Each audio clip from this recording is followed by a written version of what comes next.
먼저 드리고요. 자, 첫 번째 발언부터 보겠습니다. 김문수 후보가 카톡도 검열한다고 합니다. 이게 바로 이재명 괴물 정치, 괴물 독재 신호탄입니다. 오늘 그 이름도 이제 까먹었는데요. 이낙연 씨던가 예전에 뭐 국무총리도 했던 분이라는데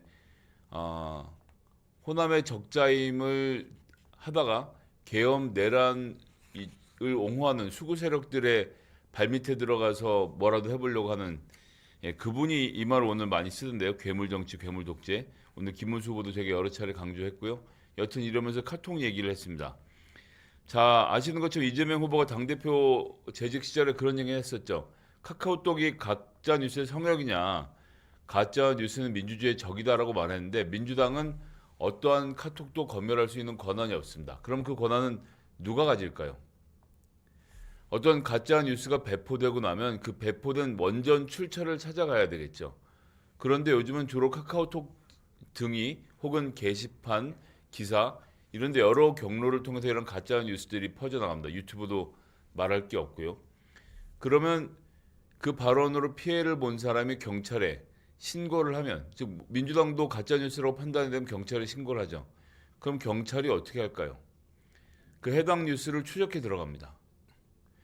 그러면 카카오톡에서 그런 내용이 전파됐다고 하면 경찰에 가서 카카오톡을 막 뒤져보나요? 그럴 수 없죠. 그럼 어디를 거칠까요? 그렇습니다. 법원을 거쳐서 압수수색 영장을 받습니다. 대한민국의 법은 만인 앞에 평등하고요. 지금은 대통령실도 뒤져보고 대통령 기록관도 압수수색을 통해서 뒤져보는 마당인데 카카오톡이 예외가 될 수 있을까요? 카카오톡뿐만 아니라 뭐 네이버든 블로그에 올린 글이든 어디든 영장이 나오면 수색을 하게 돼 있는 겁니다. 이렇게 적법한 절차를 진행하는 모든 얘기를 빼먹고 카카오톡을 검열하고 있다. 이것이 지금 국민의힘이 씌우고 있는 프레임입니다. 만약 이런 얘기를 들으시면 여러분들 어떻게 답변하셔야 될까요? 민주당은 가짜뉴스를 고발했대 경찰에. 그럼 경찰이 법원의 영장을 받아서 필요한 곳에 대한 압수수색을 한다더군. 그러니까 그 카카오톡의 내용을 검열할 수 있는 권한은 민주당에게 없어. 이렇게 말씀해 주시면 되겠습니다.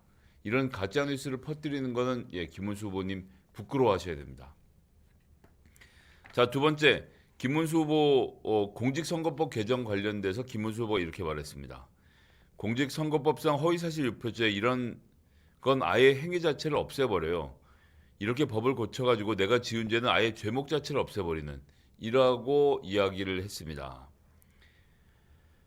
자, 말씀 나온 공직선거법 제250조 1항의 개정 목적은 위헌 요소를 해결하기 위함입니다. 왜냐? 첫 번째, 후보자에 대한 허위사실 공표 대상 범위가 지나치게 포괄적이고 불명확해서 명확성의 원칙에 반한다는 점이 문제고요. 둘째는 명예훼손죄 등이 성립하는 경우를 제외하고 일반적인 허위사실 유포죄를 처벌하고 있지도 않습니다.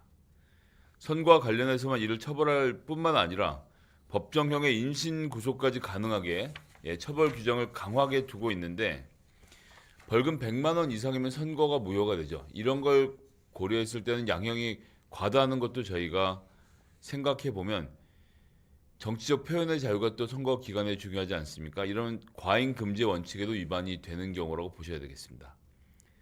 세 번째는 당선 목적 허위사실 공표가 1994년 제정된 이후에 지속적으로 확대되어 왔는데요.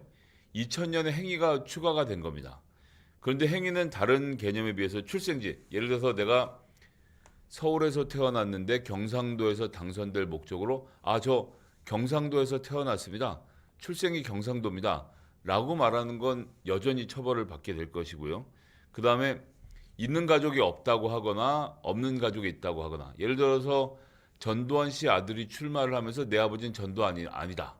라고 말하는 것은 당연히 문제가 있는 것이라고 봐야 되겠죠. 신분이나 직업 등을 속이는 행위에 대해서도 여전히 처벌을 하고 있습니다. 하지만 내가 뭘 했다 안 했다라는 것을 법으로 처벌하려다 보니 여러 가지 문제가 생겼던 점을 이번에 바로 잡는 일이라는 것을 봐주셔야 되겠습니다. 자, 그래서 이 법을 개정할 뿐이라는 점을 여러분들이 잘 봐주시고 헌법의 정신을 맞게 고쳐야 되는 건 당연하지 않겠냐라고 말씀드리겠습니다.